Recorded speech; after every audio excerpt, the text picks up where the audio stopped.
Before we begin today's show, a brief moment of silence for Sam Darnold's career.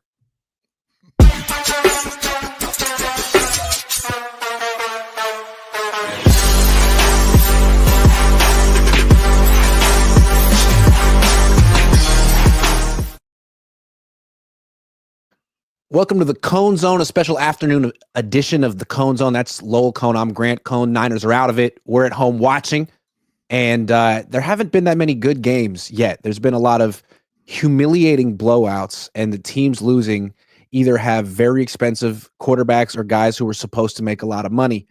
And wow, they've cost themselves hundreds of millions of dollars, at least Sam Darnold did. What do you think of these quarterbacks' performances compared to what Brock Purdy has done? I'm going to compare him to what I think Brock Purdy could have done if he were, in the playoffs. And we know he's not, and we know he had a mediocre season. Let's go one by one. Last night, Sam Darnold. Iggy, he was atrocious. He took too long. He held the ball too long. I think he got sacked 9 times. I think, however high his stock had risen during the regular season, it's in the toilet now. On my theoretical team, who do I want as a starting quarterback? Brock Purdy or Sam Darnold? I want Brock Purdy. It's a better quarterback. He makes quicker decisions. He gets rid of the ball quicker, and he can run. He can move, as opposed to that standing platform, Darnold. So that's one guy. Another, Baker Mayfield. I kind of like his work. He's a very aggressive quarterback. He really tries hard. He throws very well. I feel he's ultimately a loser. And in his game where they got eliminated, he fumbled the snap from center, not once, but twice. That should never happen. That shouldn't happen in a whole season. And he did it at the worst possible time, i.e., he lost the game for his team. Brock Purdy wouldn't have done that. He wouldn't have.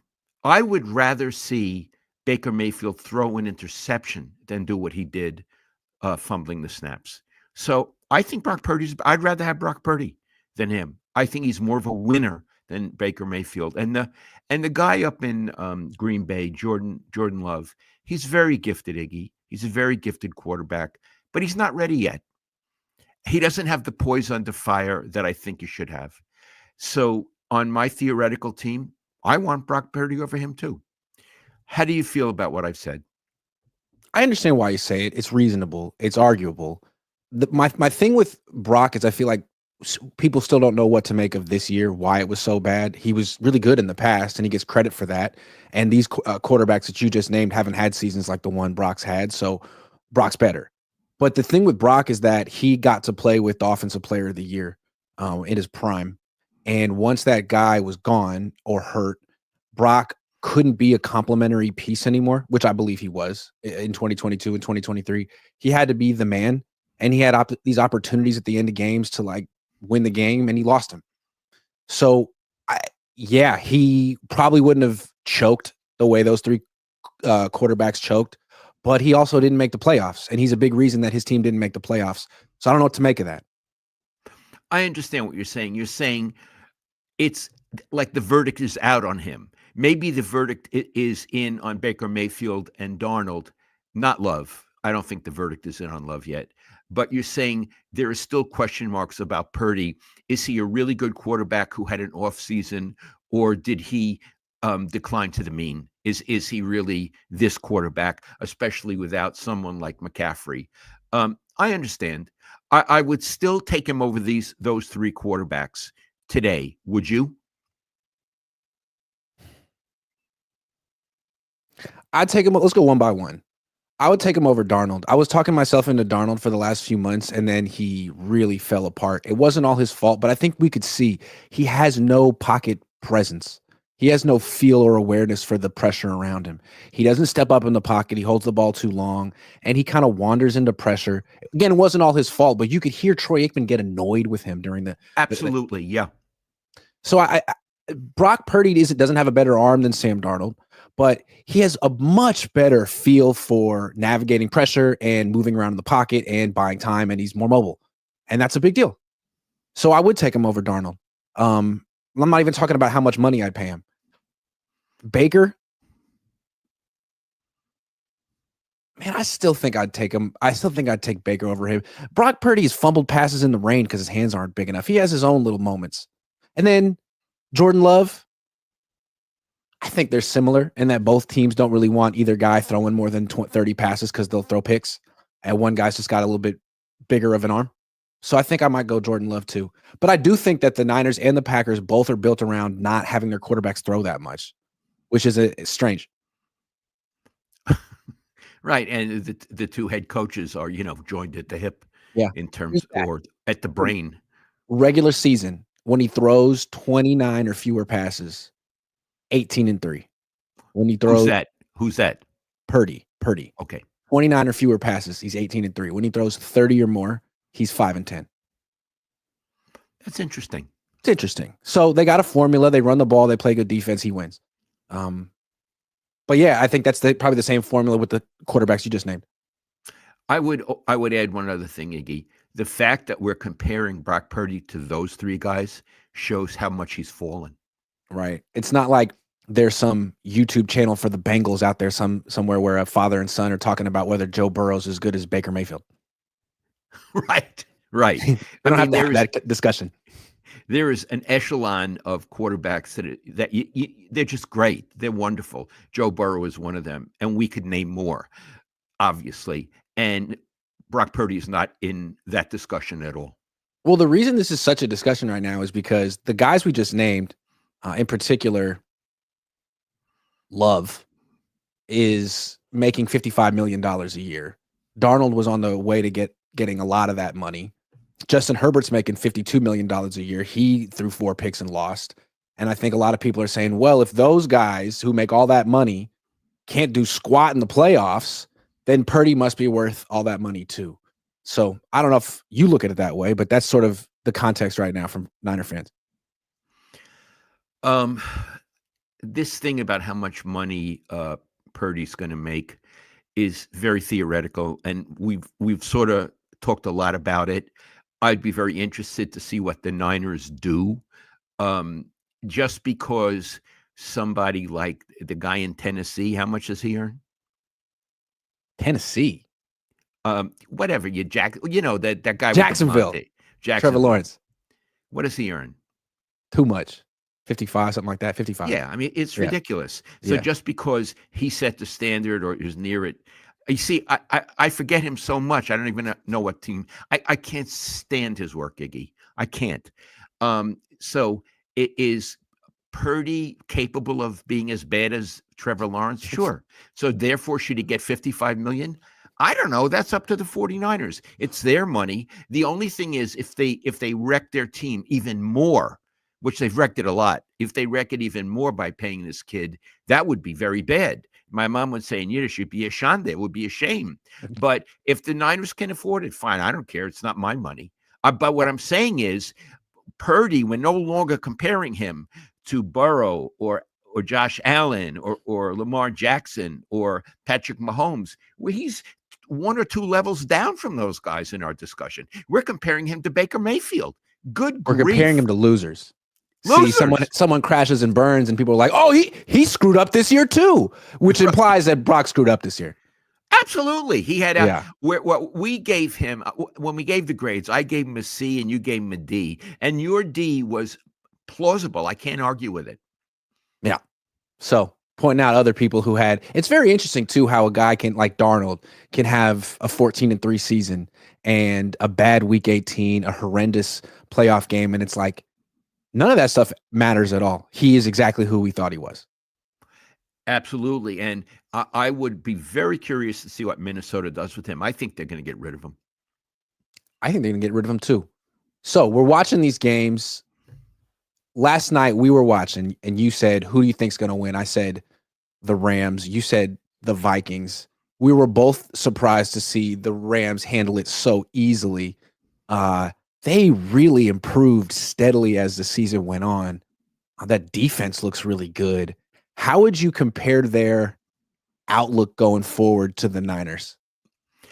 I'm going to lead into that by saying on their very first drive, because they had the ball first, the Rams, they didn't just play offense. they attacked. Mhm. They hardly ran the ball at all. We're going to take you apart. Mhm. What a wonderful way to start a game. When have Mhm. the Niners have been so aggressive and so confident? So here's what I think. At the start of the season, little did I know. I thought the Niners were the class of that division. All right. Mhm. Little did I know. And the Rams got off to a 1-4 start. So I thought they were 1-4, right, Iggy? Mhm. I thought Sean McVay is a BS artist. They're in a level with Seattle and with the Cardinals. Well, that team pulled itself together, and I think they might have ended at 9-3. I Mhm. mean, they really pulled themselves together, and they got increasingly good as the season went on. The defense got good. The Yeah. coaching was really good.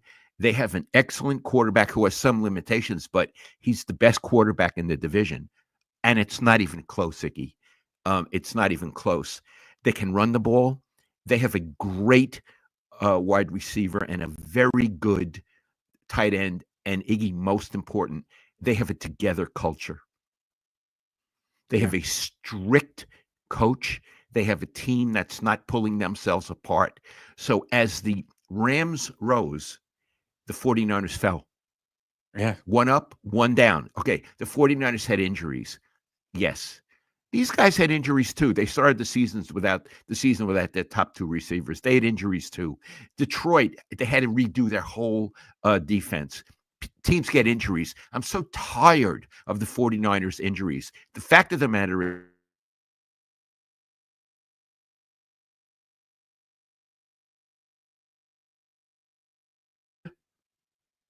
are we still here? Oh, you're back. Sorry, you cut out for about 10 seconds. You said the fact of the matter is, and then it cut out. Oh, I'm sorry. The Niners went up and they went down. And I think, again, it's just my opinion, and I'm just one guy. I think going into next season, the Rams have to be the out and out favorite to win the NFC West. I don't see any team of the other three competing with them. And the Rams rebuilt themselves. In Yep. many ways, they have an old quarterback, they're a young team. The Niners are an old team that gets hurt and that's getting older. So I see not only are the Rams better, but they're better going forward. I completely agree. I mean, forget their offense for a second. Forget Kyron Williams, who's a really good young running back, and Puka Nacua, who's a really good young wide receiver. Their defense is excellent, and it's a bunch of guys that they've drafted recently. I mean, I'm looking at their last few games. They gave up 9 points to the Vikings. They didn't play their starters against the Seahawks, but the week before that, they gave up 9 points to the Cardinals. Week before that, they gave up 9 points to the Jets.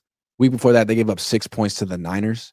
So they really came together at the end of the season, and they had a defensive coordinator who's good.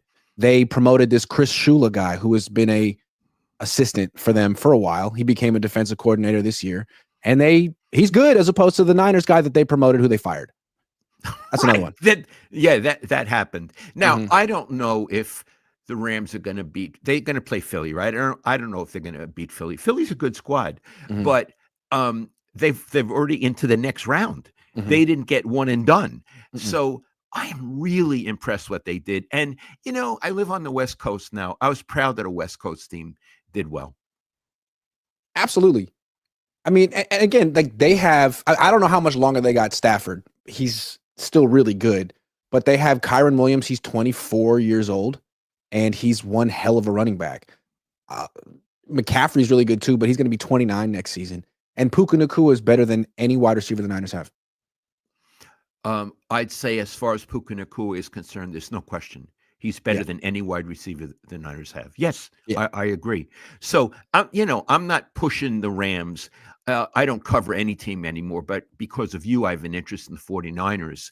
I would like to see the 49ers do better, but I don't think they're as well managed or as well coached as the Rams. And I do want to come back to the Rams, like Detroit, seem to be a together culture.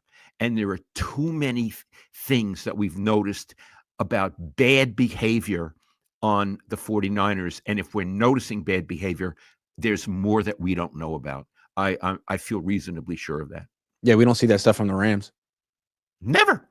And it means something about the togetherness of a team, and what kind of a locker room they have.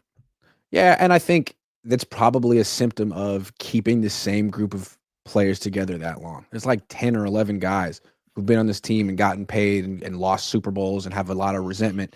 Whereas the Rams have gotten rid of a lot of players. And like you said, they're on like the second iteration of their team or second or third under Sean McVay. A lot of young guys who have a lot to prove. Seems like probably a better culture than what the Niners have, where the players run everything. Well, I don't know that. Let's say, let's refine this. The players could allegedly run everything. Or appear to. Yeah. And that was to the detriment of the team. Iggy, didn't you mention to me, we were watching the game last night, that a running back from Minnesota was when they got rid of, Sean McVay got rid of Akers? Yes, Cam Akers. There was some issue. And he's a good running back. He got Yes. rid of him. You don't see that with the 49ers. You don't see that happening. And it should. No, they don't get rid of the guy until he actually quits and refuses to go in the game. Yeah, there's that. Then at that point, they get rid of him. Yeah. Yeah. Well, he got rid of himself. Okay. So we got a lot of teams doing coaching searches right now. The Niners aren't one of them. They had one bad season. Well, it's Kyle Shanahan's fourth losing season in 8 years, but he was in the Super Bowl 11 months ago. They missed the playoffs this year. If they miss the playoffs next season or make the playoffs and lose in the first round, do you think Kyle and John Lynch will get fired? Yes, absolutely. Even a weak ownership like the Yorks would be forced to make a move that they might perhaps should have made before. But I think this group has one more year, one and done. You win a playoff game, we'll talk. But if they don't make the playoffs, or if they get eliminated, like the guys who were the teams that were dismissed last weekend, if they get dismissed, I believe the Yorks will get rid of them. And I, of course, believe the Yorks should get rid of them if that happens. But I actually think they will get rid of them. It'll just be too apparent that they're not going anywhere. So I think a lot is at stake for Lynch and Shanahan, and they're going to have to do their A game, Iggy, -- if they have an A game. Yeah, because if this year you can still say, it's an aberration. There were injuries. He just went to 3 NFC championship games in a row. Let's not overreact. That's what we did with Harbaugh. Harbaugh went to 3 NFC championship games in a row. He had one down season. We got upset. It really was worked out poorly for us. Let's learn from our mistakes. But if he has 2 down seasons in a row, it's not a blip. It's not an aberration. It's absolutely a trend. And all the factors leading into the trend are like right in front of your face. Oh, they have an awful culture. Yeah. And Iggy, if they don't do well next season and they have a lot of injuries, I don't care. Yeah. I don't want to hear any excuses. You got injuries, deal with it. You got injuries, maybe you're doing something wrong. I don't know. But the point is, no excuses next season. You got to produce. It's no longer a sliding scale. You got to produce. And if they don't, and Iggy, I don't think they will. So this for me is not theoretical. I think these guys have done what they can do. I think they've expired. Their time is gone. And if they do well next season, I'll be happy to say I was wrong, that I misjudged it, but I don't think it's going to come to that. I think what's going to happen is they're going to redo what they did this season. The same philosophy. They're going to have the same problems in the locker room, and they're not going to understand it. No one there is going to understand it, and they're going to have to get rid of these guys and start with somebody else. Well, let's go right there. What do you think the test is this offseason to see if the 49ers can change? Because, I mean, like you said, that's your prediction, but if you're wrong, you'll say so. So what are you looking for this offseason to see if the Niners might be on the right track? You used the word test. They already failed it. And they've made it very clear that they want Deebo Samuel back. At that post-mortem press conference, Lynch said they're not going to get rid of Deebo Samuel because you don't get rid of good players. And it's clear they're not going to get rid of the fullback. So let's go slow on this. Let's do Deebo Samuel first. He is no longer useful to the 49ers. He's no longer useful. He's a C, D+ player. I don't even think I have to go into that anymore. violating Bill Walsh's number one rule. We don't pay for past performance. We only look to the future. So they're not going to be paying Debo more, but they're paying him a lot. And he is no longer good for the team. You move on. You get someone younger there or at another position. You move on. And if you don't, if you stagnate, it means you don't know what you're doing. And the team will not be as good as even as it was at 6-11 going forward. The fullback, I don't personally like him at all because of how he treated you. But I suppose as a fullback, he's okay. But here's what I have to say. Bill Walsh used the fullback. I don't think he would now. And here's why. National Football League has moved away from that kind of offense.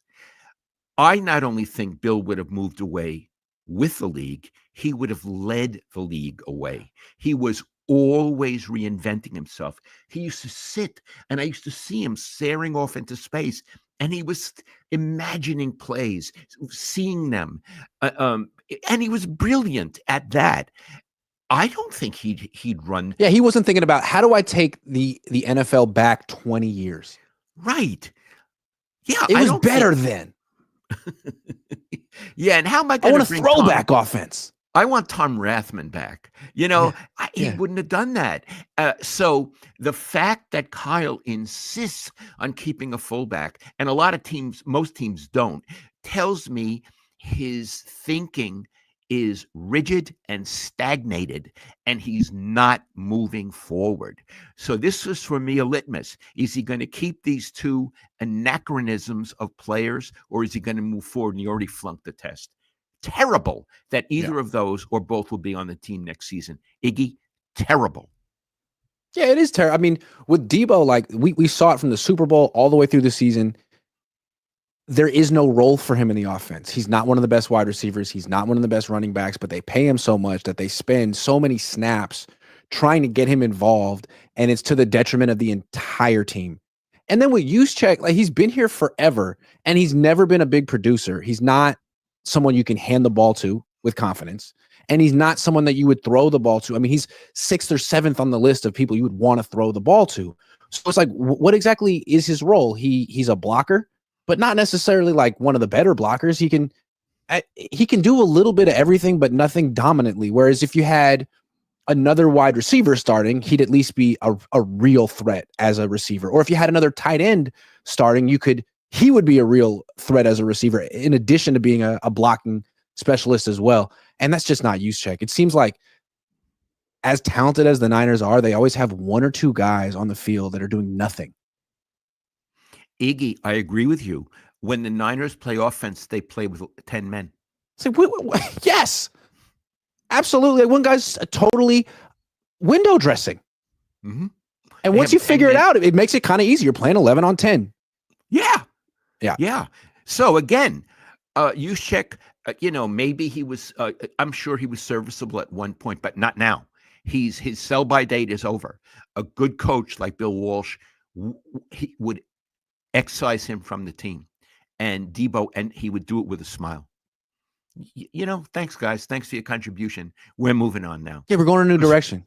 Yeah, because my allegiance is not to you, it's to the team.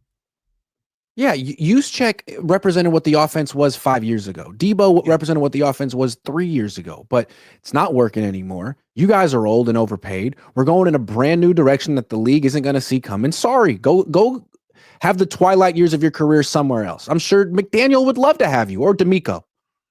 Yeah, they would love to have those guys. Yeah, sure, absolutely. So again, you asked me what I'd be looking for. You used the word test. Iggy, it's January 14th, a day after your 37th birthday. And Iggy, they've already flunked the test in the Lowell Cohn Blue Book manual. I mean, really, the only thing they've done is fire their special teams coordinator. They didn't even really, I mean, they haven't fired technically Nick Sorensen. They're trying to reassign him. Right. And Iggy, get this. We weren't supposed to talk about this, but it just amuses me so much. They said they want to put the one guy as the offensive coordinator, Kubiak. Kubiak. There's so many Kubiaks around. Yeah.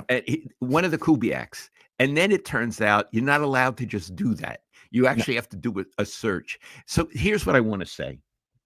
Kyle, I don't know what he knows, but his levels of ignorance, aside from his play sheet, are world world world record setting. He didn't apparently know the overtime rules in the Super Bowl, and now he doesn't know the rules on how you hire and talk about hiring an offensive coordinator. Like, what does he live under a rock? Shouldn't the coach know this stuff, or shouldn't someone be telling him about this stuff? I have not seen a team this mismanaged from my point of view since Tom Sula.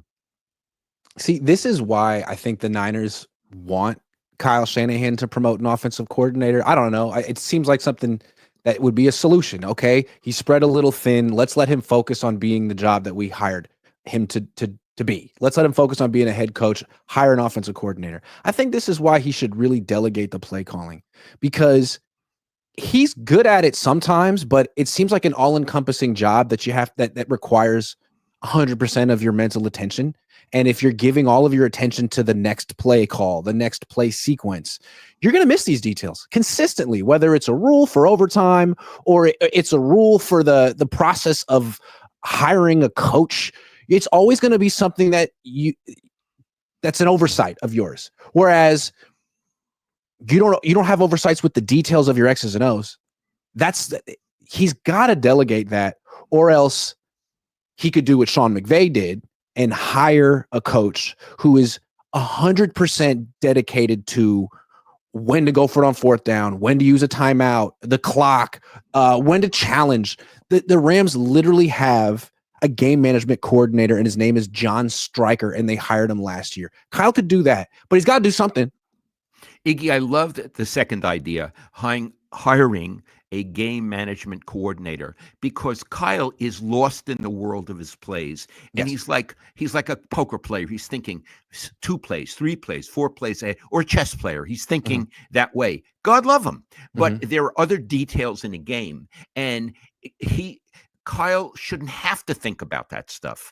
He should think about his plays, and the guy should be on the earphone saying, Kyle, do you want to go for it here? Kyle, we're getting close to 0 on the clock. Do you want to call a timeout? Things like that. And Iggy, you pointed out to me that a lot of head coaches exclusively do that, like both Harbaugh's, the guy in Detroit, Sirianni, Dan Campbell. Dan Quinn. Here's an interesting. Okay, Dan Quinn. Look at Dan Quinn. He was just a very successful defensive coordinator for the Cowboys the last few years, calling plays. Gets hired by the Commanders off the strength of his play calling as a defensive coordinator in Dallas. What's the first thing he does when he goes to Washington? Give up play calling. Says, I want to be the head coach. I want to be focused on clock management, game management. Yeah. Okay, but Kyle is like Bill Walsh. He wants to call his plays, and that's okay by me. But he should have help during the game on the things he doesn't need to think about. So he needs Mr. X to do that for him. Certain head coaches we just named do that exclusively, and they have other people call their plays. I don't think we need to be that drastic with Kyle. You and I, who the hell are we? But he needs help in that other department.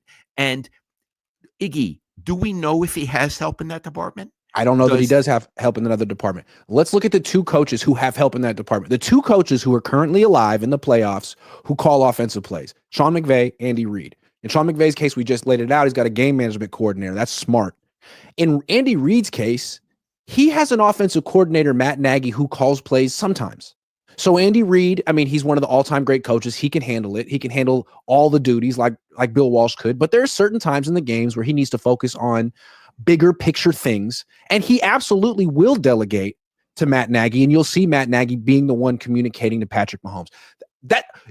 I think Kyle needs to have that kind of flexibility, and maybe he's going that direction. He did let Clay Kubiak call the plays week 18. There is precedent going forward if he makes that decision. I love it. If Kyle were to show that kind of flexibility, to be able to step back sometimes to see the bigger picture, Iggy, I think it would be a tremendous moment of growth for him. And I would add, I think he's totally incapable of growth. Totally. And what's funny is like 2 years ago, NFC Championship game, they lose to the Eagles. First drive of the game, Eagles are driving. They go for it on fourth down. Hurts throws long to Devontae Smith. They call it complete. It was clearly dropped. And Kyle Shanahan is focused on whatever he focuses on during games, doesn't call a challenge. And the Eagles end up scoring. And of course, we know what happened in the game later than that. But it's like Kyle needs to be 100% focused and dialed in on not just off-season rules and playoff rules, but like moments like that during the game, because he's not particularly good at it. We saw with the Packers, Matt LaFleur's awful at it, and Sean McVay seems to recognize his shortcomings and has addressed them. Right. And I think it would make all the sense in the world for Kyle to do it. I just feel that Kyle on offense has tremendous trouble delegating, that he is not only wants to be the head coach, he wants to be the dictator and the boss. He wants to be Bill Walsh. A lot of people want to be Bill Walsh. The problem is he's the greatest coach of all time, and it's not easy to be a great play caller and a great game manager at the same time. Yeah, and Iggy, I would also add that Bill was charismatic. He was charismatic. I've mentioned it before. On Thanksgiving, he would call the team together and they'd be in the locker room, each guy sitting at his locker, and he'd go around and he'd say to each guy, say what you're thankful for today. That's important. Mm-hmm. That's important that it's sometimes you get out of football and you think about, Steve Kerr is capable of things. We know that. That's what makes him special. And Bill, I don't see Kyle even having an interest in that. I don't. And I think that tells you something about him. He's, I want to say, limited, and his limitations extend to his head coachingness. Yeah, that's what we're talking about right now. He definitely has an expertise in his field. He's as knowledgeable as anyone, but he's not just a scheme designer or a play caller. He's a head coach. And you can see with these other head coaches who are more successful than him, at least this season, how they approach it. Dan Quinn they worked together. He was his head coach. And when he got a second opportunity, maybe Kyle will get a second opportunity one day if he leaves the Niners, Dan Quinn understood, I'm not a play caller. I know I'm a good one. I know I have a good defense, but I have to delegate that because there's more important things that only I can handle on this team. Iggy, if I were a football voting writer, and I never have been, I was baseball, I would vote Dan Quinn as coach of the year. I mean, there are other coaches who did a beautiful job. The guy in Denver did a beautiful job as well. Dan Campbell's done a beautiful job. But what he did in Washington is phenomenal. I would vote him coach of the year. Has Kyle ever been coach of the year? No, he was coordinator of the year his last year in Atlanta, right before the Niners hired him, but he's not been coach of the year. His best chance to winning coach of the year was probably 2019 when he first made the team good, but that year it went to John Harbaugh. Okay. Yeah. Jim Harbaugh also has won it. He won in his first year with the 49ers. Okay. So we're waiting for the Niners to hire a defensive coordinator. They're reassigning Nick Sorensen. And we talk about it like, well, maybe they'll go get Robert Saleh, or maybe they should go nab Dennis Allen. I mean, who's the best defensive coordinator out there? And let's see who the Niners can get. Is it possible that we're looking at this wrong and it's not necessarily who do the Niners want, but who wants the 49ers? I mean, how desirable is this job? That's a really important question. Let's talk theoretically about Saleh. We know him. You know him very well. And we know, although he didn't do a good job as head coach, he's a terrific defensive coordinator. What would be his attraction to coming back here? He needs a job if he doesn't get a head coaching job. He's been here before. He's worked with Kyle. Apparently, they can work together. He may like to live in the San Jose area, all of that. Okay. What would be a downside for him and for any other person being interviewed for the job? One, they were 6-11. Their defense is compromised. We don't know how good Dre Greenlaw is going to be. Or if he'll be on the team next year. Free agent. Good point. We know that their defensive line is not sufficient. We know that Nick Bosa is a very good player, but he's not an all-pro. Mhm. He's not an all-pro anymore. So he'd be asked to take over a declining defense. Mhm. Plus, although he's done that wide nine thing, it's an odd thing. It's an odd formation. And Kyle, although he says he's open to changing it, never has been open to changing it. And finally, I don't believe these guys are going to be around more than one more year. Why would Salah or any other respectable defensive coordinator come onto a team where the head coach and his staff may be fired after one more season? Then he'd be looking for a job yet again, because they usually get cleared out. So, or he'd have to deal with another head coach that he didn't select if they get bounced, which I believe there's a very good chance that they're going to be out. I don't think it's looked at from that perspective the best job available to good defensive coordinators. I don't either. I mean, besides the fact that you got Bosa, Warner, and Lenore, and a bunch of who knows what else, you may have to run Kyle Shanahan's system. You may have to run the wide nine. The last two guys got fired after 1 year. This team That is too. itching to find a scapegoat for their problems. And if you aren't scapegoated, if you don't get fired after 1 year, Kyle could get fired after next year, and then you're gone anyway. So it's not like if you become the Niners defensive coordinator, all you know is that you'll be their defensive coordinator for 1 year. That's all you really know. That's right. So it makes it not all that desirable. And Yeah. even someone like Dennis Allen, who I suppose would be an adequate defensive coordinator, he would have to look and say, I've been a head coach twice. Is this a situation that's good for me? Plus, I would have to say, Iggy, they're talking about Dennis Allen. I covered him when he was with the Raiders. In terms of personality, I want to say about Dennis Allen, and Iggy, it's a very sad story, and I think that the police authorities should investigate this. But I believe Dennis Allen's personality was stolen at birth. Probably You hate to hear that. It's just not you hate fair. it. It Yeah. happens. He was People just a go down. baby. He was just a newborn, Yeah. and these people, they go in and they steal their The personality. personality snatchers. Right? And poor Dennis Allen, someone stole his personality within the first few hours of his life. So, since I think the same thing might have happened to Kyle Shanahan, you don't want two people like that running a squad. You need someone with zip, pizzazz, like, D'Amico and Robert Saleh have. And probably you don't want Dennis Allen. Yeah, I mean, I think the Niners had that this year in Nick Sorensen. No offense, sorry, Nick, but he wasn't exactly lighting it up in the press conference room. He was kind of a shrinking violet.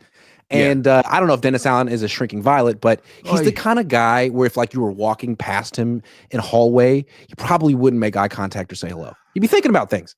That's what people at the Raiders told me, that you could. Yeah. Again, I wasn't there in the building, when they were private, but I was told he'd walk right by you and he'd be thinking about things and he wouldn't even know that you were there.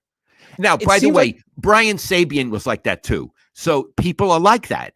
And I like Brian very much, but people are like that. But that's what I was told about Dennis Allen.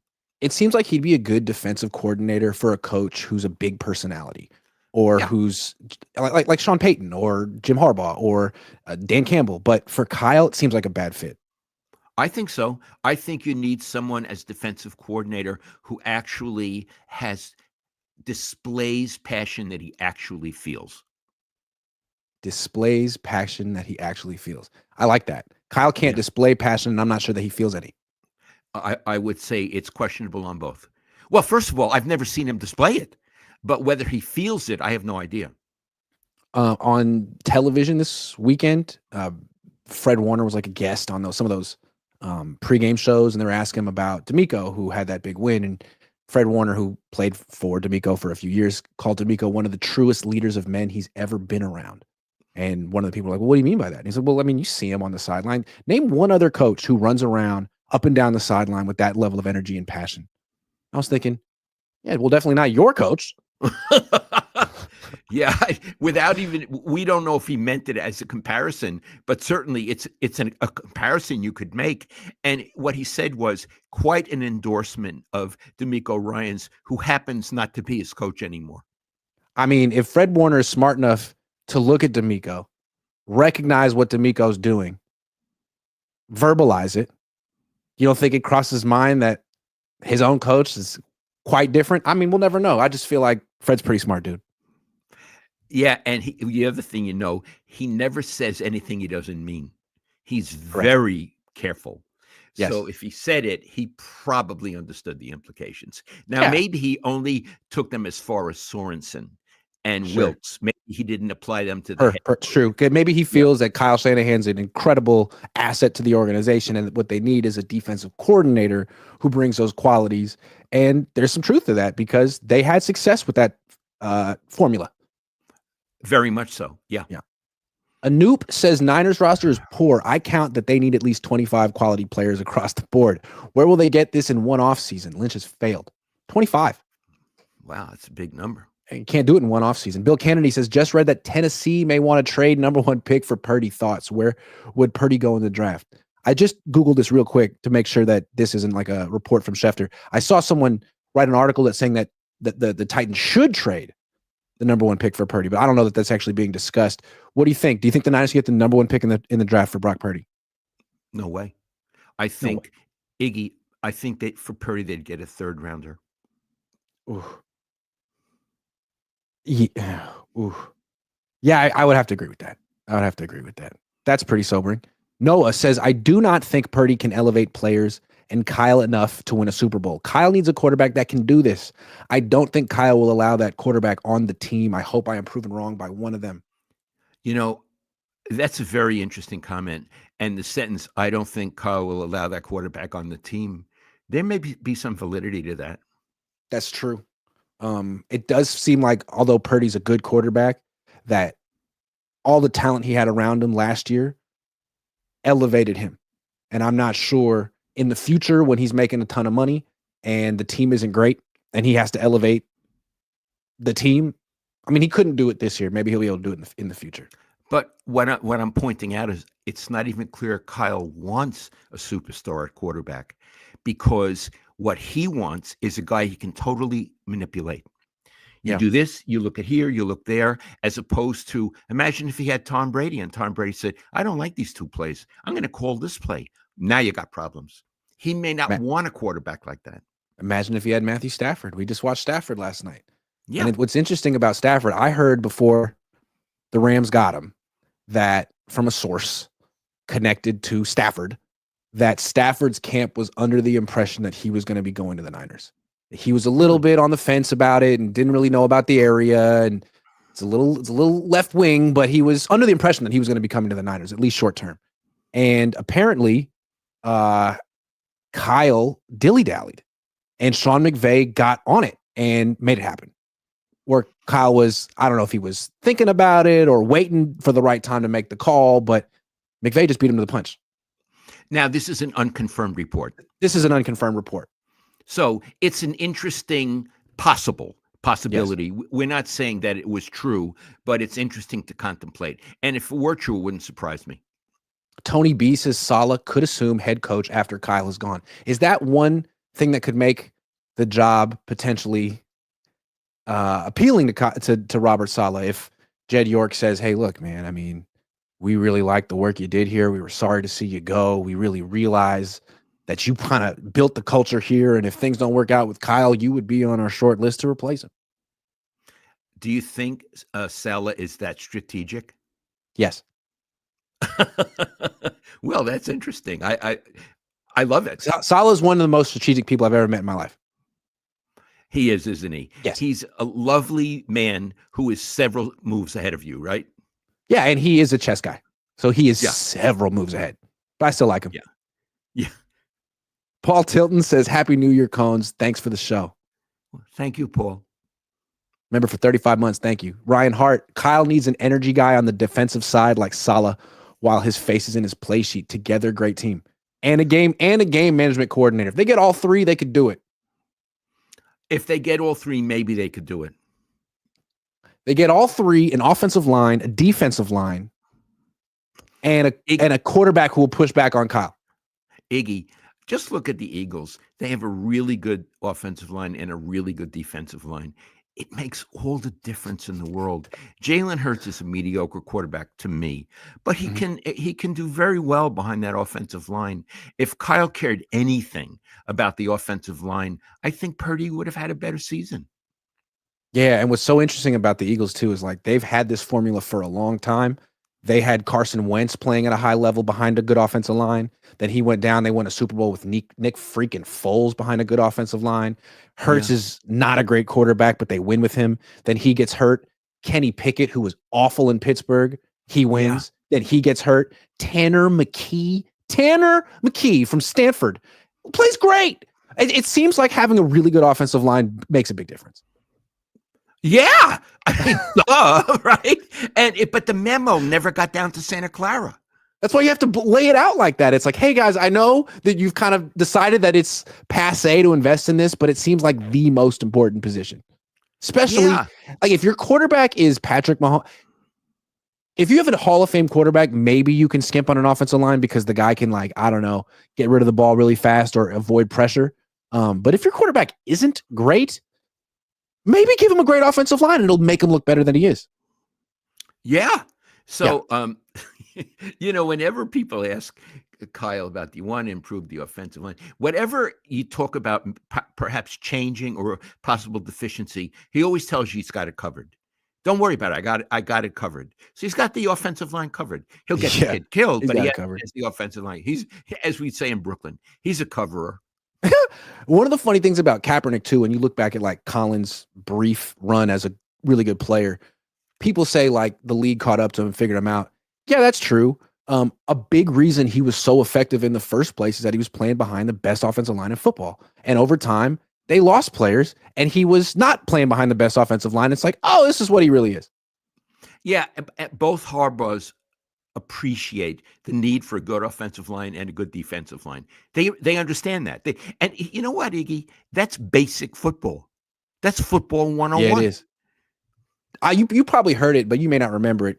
When I was at the owners' meetings last year in March, I believe it was March. He spoke. I was there, and he gave this whole little Who's he? spiel. Jim Harbaugh.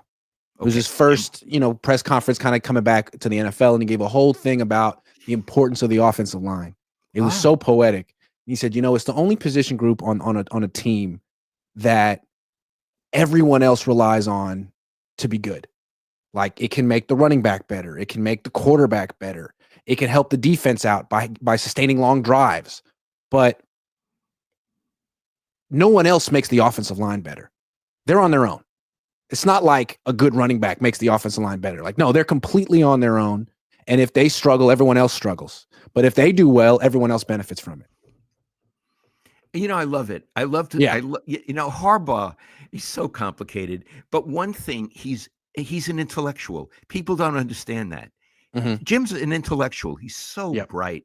When I think about the offensive line, when I want to get metaphorical, the offensive line, those five guys stand for law and order. Mm-hmm. They protect the king. It's in chess. The quarterback, they protect the king. And they are the forces on the team against chaos. And what the defensive line is, especially the ends, they're the agents of chaos. Mm-hmm. And they want to break apart law and order. That's one way. So you have like the Batmans on the offensive line and the Jokers on the defensive line. Absolutely. And the Jokers are really tough and really clever. Yeah. And and they're faster than you, and they're more athletic than you, and they have less body fat than you, and they make more money than you. Yeah. And I'm on the side. I have a very conservative mentality. I'm on the side of law and order. I'm not on the side of the chaos. I'm on the side of the guys who can't punch you and have to do this and can't grab you. And because they're standing for civilization. They stand, to me, those five guys, for structure. Civilization. Yes. And those are the things for the civilization that has been passed down since we were human beings. That's what I feel about offensive linemen. See, you added to Jim Harbaugh's poem to offensive linemen. I like that. You think Jim would have liked that? I think he would have loved it. Jim loves you. We get along very well. At the risk of alienating your entire relationship with Jim, who do you think is a better coach, Jim or John Harbaugh? Okay, Iggy, I have never covered John Harbaugh. I've never met him. But the only thing I can say is John Harbaugh won a Super Bowl. And I think that's a big line to cross. Whether one is actually a better coach than the other. I mean, Jim won the national championship in the college, but he hasn't won a Super Bowl. So I have to say John Harbaugh has been to the promised land and Jim hasn't. Is that an answer? It is. They're so interesting. I feel like Jim's a really good coach. I think John's better. And I think Jim's problem is Greg Roman. Greg Ah, Roman was an issue 10 years ago. He's still his offensive coordinator. And what's interesting about the Greg Roman issue is like John Harbaugh had Greg Roman at his offensive coordinator too for 4 years, from 2019 to 2022. And then he fired him. And he figured it out. Like he's good or what, he's just not good enough. And he's savvy enough to reinvent himself and get a completely different offensive coordinator with a different scheme and see the vision to make it work. Whereas Jim, I don't know if he's just so stubborn. Where people say Greg Roman's not good enough, you can't use Greg Roman. He'll keep Greg Roman just to spite people. yeah, yeah. And I think that's a limitation for him. The Greg Roman limitation kills me. And God, he killed the Chargers this weekend. Yeah, Iggy, he's maybe a B minus offensive coordinator. There, I mean, compare him to the guy in Detroit. Yeah, no comparison. Yeah. No comparison. All right, let's do some sleeper picks before we get out of here. This weekend, we got Houston, Kansas City. Kansas City. Houston. Patrick Mahomes. What do you think? Yards, touchdowns, interception. Yards, we got 246.5.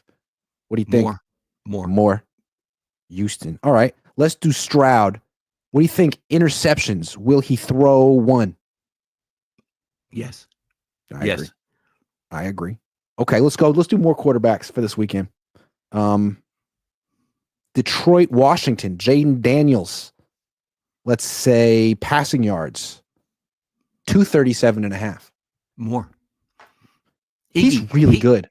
He's really good. Iggy, he's really good. He's really good. He might be special. Yeah. Okay, Jared Goff, I'm not sure if he's really good. We'll see. 200. Well, let's do interceptions. Will he throw one? Yes. I have to agree. That's another guy whose reputation's on the line in this game. He just won 15-2, but if he loses this game, no one's going to care. I agree. Okay, moving right along. Matthew Stafford, 232.5 passing yards. Against Philly? Yeah. It's the best defense in football. No. Fewer. Okay. Hoyts. Rushing yards for Hoyts. Or how about rushing touchdowns? Will he get one? Yeah. It's a tush-push guy. Yeah, I think so. Okay. I agree with that. Last game. Buffalo, Baltimore. Lamar Jackson. Let's do passing yards. 228.5. Last game, 175. He didn't throw very much. Didn't have to. I would say fewer. And Iggy, I have to say, I've really begun to really respect him as a quarterback. I think that's going to be a hard game. And I need to be convinced that he's as good in the playoffs as he is in the regular season. He's great in the regular season, but I need to be convinced that he's still I think the burden of proof is on him. He's in the past not been that great in the playoffs. Agree. And I think what they did in this playoff game, which was smart, was not just put it all on his throwing arm. Derrick Henry hand. They ran for like 300 yards. Yeah. Iggy, that Derrick Henry, what a player. He's one of the best running backs I've ever seen. Yeah, what a player. Okay, last guy, Josh Allen, 1.5 passing touchdowns. More or fewer? 1.5. More. Okay, I agree. Those are our picks. Tell me. I love to watch Josh Allen work. Talk about another all-time great. Oh, I love to watch him work. And I'm proud that he's from California. He's from the Central Valley. I'm really proud of him. I mean, he can pass, he can think, he can run, and he doesn't do that sliding stuff. He wants to knock you out. And when he eventually gets in the collision with the defender, I feel like you're more concerned about the defender. Yeah. He and Lamar Jackson are so exciting, the two of them. Yes. I just love to watch them play. And then Mahomes isn't bad either. You know, he's kind of good. And it's too bad. It's too bad that Burrow's on the Bengals because that's just a awful franchise. Always has been. Yeah. Listen, Iggy, currently in the league, there are 4 all-time great quarterbacks. 4. And we just named them. Yeah, 4 4. all-time great. Who would you say is the next best quarterback who's not in that all-time great pantheon yet? I think that's an interesting discussion going on in the NFL right now. A lot of people thought it was Herbert until he crashed and burned in the playoffs, and that people realize he's done nothing under pressure in his career.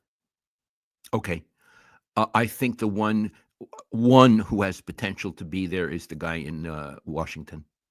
Well, absolutely. And then Stafford, if he wins another Super Bowl this year, could be in there too. Yeah, Stafford, absolutely. What about the kid in Houston? Not yet. A little early to say that. What about Goff? No. Iggy, look, he's Marin, he's local, he's Cal, he's really had a good season. Isn't there a particle of doubt that you have about him? Yeah, and isn't the Lions' game plan every week to run the ball as well as possible and not put the game in his hands? Yeah. It is, right? As precise as he is, they'd like him to throw 22 passes. Because if he really throws a lot of passes, screwy things can happen. Yeah. He's not he doesn't exude the most confidence of quarterbacks out there. No. He's not Sam Darnold. No. Sam Darnold's eyes look like this during the game. He came off the field like this. Yeah, I know. I don't know what I'm seeing. I don't know what's going on out there. They're coming from all directions. I don't. It's like, damn, dude. No, he's not like Goff's a really good player. Iggy, he's a solid B+. That's what I think. That's fair. Drank says tell Lowell to look up his twin Chuck McGill. Okay. You mean there's someone as ugly as me? McGill is. All right. Sheila Moncayo says happy belated birthday, Grant. Thank you, Sheila. I appreciate it. David Kendall Jr. says, I love listening to you guys because you tell it like it is. The Yorks are clueless. Thank you, David. Thank you, David. All right. That's our show. It was once again the best show that we've ever done, which means it's the best show that's ever been done. Lowell, Dad, I love you. Hey, I want to do a shout out. Okay. Sure. I had brunch this morning with Brian Murph from KNBR, the morning show. Bragging about the people you know, huh? Yeah, I guess I am. Yeah. Well, let me say this. I am so proud to know Murph. He reminded me that we met 30 years ago this month when I went from the Chronicle to the Press Democrat. He was covering the Niners, and I was coming in as a columnist, and we met in Miami. We met in Miami for a game. And Murph is a dear friend of the family. A very dear friend of the family, and I was so pleased to be with him today. And at Murph's wedding, Iggy, how old were you? 8. What did you do? I danced to Billie Jean, and I cleared the whole dance floor. I did a whole freestyle dance, and I did it for about 2 minutes, and then Murph came in, and me and him were doing the dance. It was pretty serious. And thank God this was 1996 instead of 2024 because there were no cameras. So anyway, I was just Murph. Anyway, Iggy, I love you. I had a lot of fun today, and I'll catch you down the line. Love you too. Catch you guys later. Thank you for watching.